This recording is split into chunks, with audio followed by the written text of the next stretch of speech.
ज़माने की बात है कि बादशाह अपनी खूबसूरत बेटी के साथ सल्तनत में रहता था। मलका का इंतकाल हो चुका था और बादशाह ने अपनी बेटी के लिए एक नई माँ की तलाश में और अपने लिए एक साथी की तलाश में दूसरी शादी कर ली। नई मलका एक बेवा थी। वो अपनी बेटी को भी साथ लाई। शुरू में जिंदगी बहुत पुरसुकून लग रही थी, लेकिन जल्द ही शहजादी की जिंदगी पर अंधेरा छा गया। फिर एक रोज बादशाह को जंग पर बुला लिया गया और सौतेली माँ ने अपनी असल फितरत दिखाना शुरू कर दी। ये तुम्हारा घर नहीं है, मेरा घर है ये। तुम सिर्फ एक बोझ हो। मलिका ने शहजादी को घूर कर कहा। मलिका शहजादी को भूखा रखती और उसे बहुत कम खाना देती। इसकी वजह से शहजादी बहुत कमजोर रहने लगी थी। एक दिन जब वो महल के बाग में बैठी रो रही थी कि एक भूरे रंग का बैल उसके करीब आया। बैल की बड़ी और खूबसूरत आंखें हमदर्दी से चमक रही थी। उसने शहजादी से पूछा, प्यारी लड़की, तुम क्यों रो रही हो? शहजादी ने आहिस्ता से बैल को जवाब दिया, मेरे बाबा जंग पर गए हैं और मेरी माँ ने मुझे मरने के लिए भूखा छोड़ दिया है। ऐसा करो, मेरे कान में एक चांदी का कपड़ा है, वो निकाल लो। तुम जैसे ही उसे जमीन पर बिछाओगी तो तुम्हारी मनपसंद चीजें तुम्हारे सामने हाजिर हो जाएंगी। फिर शहजादी ने थोड़ी हिचकिचाहट से बैल के कान में से एक चमकता हुआ चांदी का कपड़ा निकाला।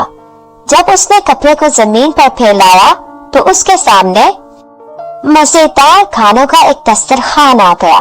उसने पेट भर कर खाना खाया और कपड़े को अपने पास संभाल लिया।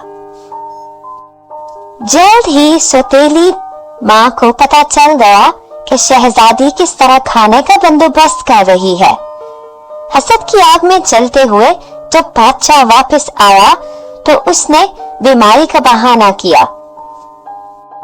मलिका ने ड्रामाई अंदाज में बादशाह को बताया, मेरे बादशाह, हकीम ने कहा है कि मैं सिर्फ भूरे रंग के बैल के गोश्त से ही सेहतयाब हो सकती हूँ। बादशाह, जो हकीकत से लाइल्म था, मजबूरी से मान गया। जब शहजादी ने उनकी ये गुफ्तगू सुनी तो वो दिल शिकस्ता होकर बैल के पास जा पहुंची।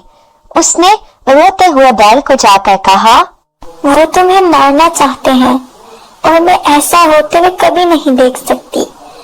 हमें यहाँ से जाना होगा। शहजादी ने नरमी से अपने हाथ से बैल को छुआ। बैल ने शहजादी से कहा, फिक्र न करो प्यारी दोस्त, हम यहाँ से चले जाएंगे, लेकिन वादा करो कि तुम मेरा हर हुक्म मानोगी। शहजादी ने हाँ में सर हिलाया और वो दोनों महल छोड़कर बाहर निकले। सफर करते हुए उनका पहला पड़ाव एक तांबे के जंगल में हुआ, जहाँ के दरख्त सूरज की रोशनी में चमक रहे थे।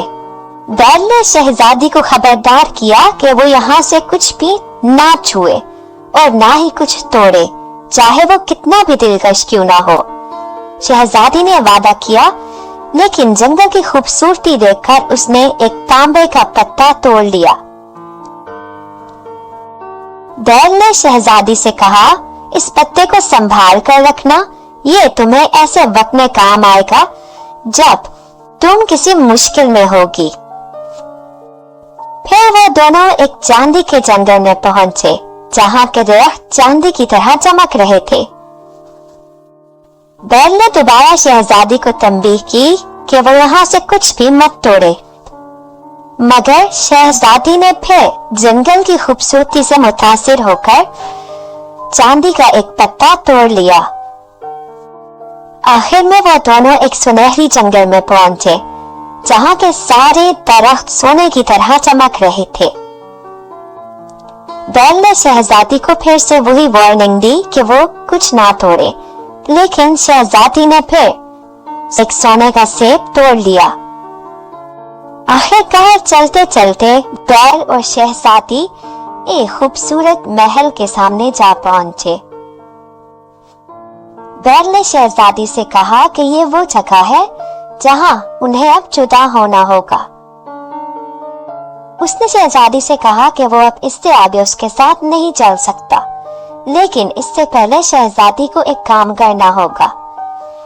बैल ने शहजादी को बताया कि शहजादी ने जो कुछ जंगल से हासिल किया उसको इस चट्टान में छुपाना होगा। शहजादी ने तांबे का पत्ता, चांदी का पत्ता और सुनहरी सेब चट्टान में छुपा दिया। ये कहकर बैल शहजादी की नजरों से ओझल हो गया। शहजादी ने अपनी खूबसूरती छुपाने के लिए अपने ऊपर एक लकड़ी की चादर ओढ़ ली और महल में काम मांगने लगी।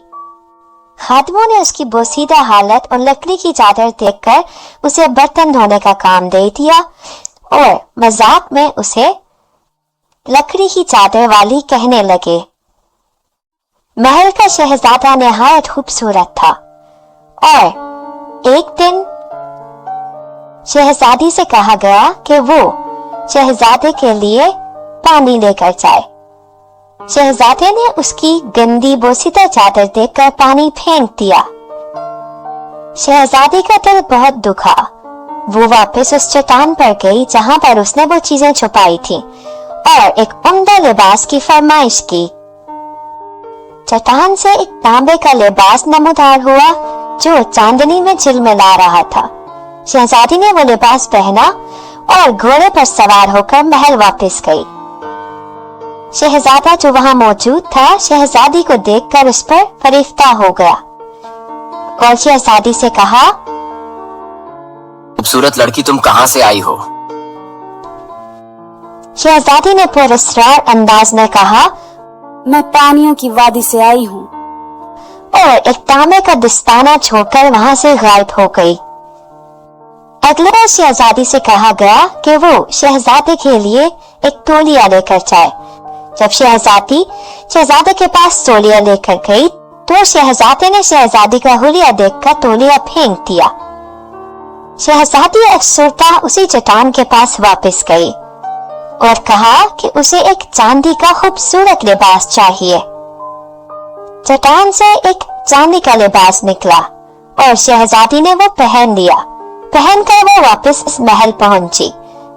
जब शहजादे ने शहजादी को देखा उसने दोबारा पूछा, ऐ खूबसूरत लड़की तुम कहां से आई हो? मैं तौलिये की जमीन से आई हूँ। और एक चांदी का रुमाल वहां पर छोड़कर वहां से गायब हो गई। तीसरे दिन शहजादी को कहा गया कि वो शहजादे के पास एक कंघी लेकर जाए। शहजादे का रवैया फिर से अच्छा नहीं था।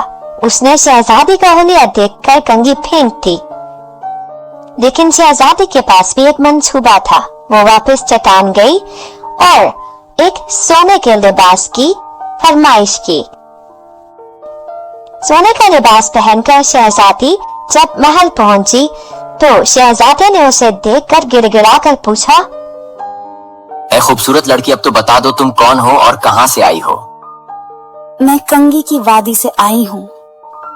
शहजादी ने जवाब दिया और अपने पीछे एक सोने का जूता छोड़कर वहां से गायब हो गई। शहजादा अब उस पुरस्कार और खूबसूरत औरत को तलाश करने के लिए बेकरार था। उसने ऐलान किया कि जो औरत भी सुनहरी जूता पहनेगी वो उसकी दुल्हन होगी। कई औरतों ने कोशिश की कि जूता उन्हें पूरा आ जाए, यहाँ तक कि शहजादी की सौतेली बहन जो मलिका की बेटी थी उसने भी कोशिश की कि जूता उसे पूरा आ जाए, लेकिन ऐसा ना हुआ। ऐसे में एक परिंदा महल की खिड़की में आकर बैठा और कहा, ये जूता तो लकड़ी की चादर वाली लड़की का है, ये उसे ही पूरा आएगा। शहजादे ने शहजादी को बुलाया जो कि किचन में बर्तन धोने में मसरूफ थी। शहजादे ने शहजादी से कहा कि वो ये जूता पहने। शहजादी ने जब वो जूता पहना तो वो उसे पूरा आ गया। जब शहजादी ने अपने ऊपर से लकड़ी की चादर हटाई और अपनी खूबसूरती जाहिर की तो शहजादा शहजादी की खूबसूरती देखकर हैरान रह गया। वो शहजादी के करीब आया और घुटनों के बल बैठ गया और उसे शादी की पेशकश की, जिसे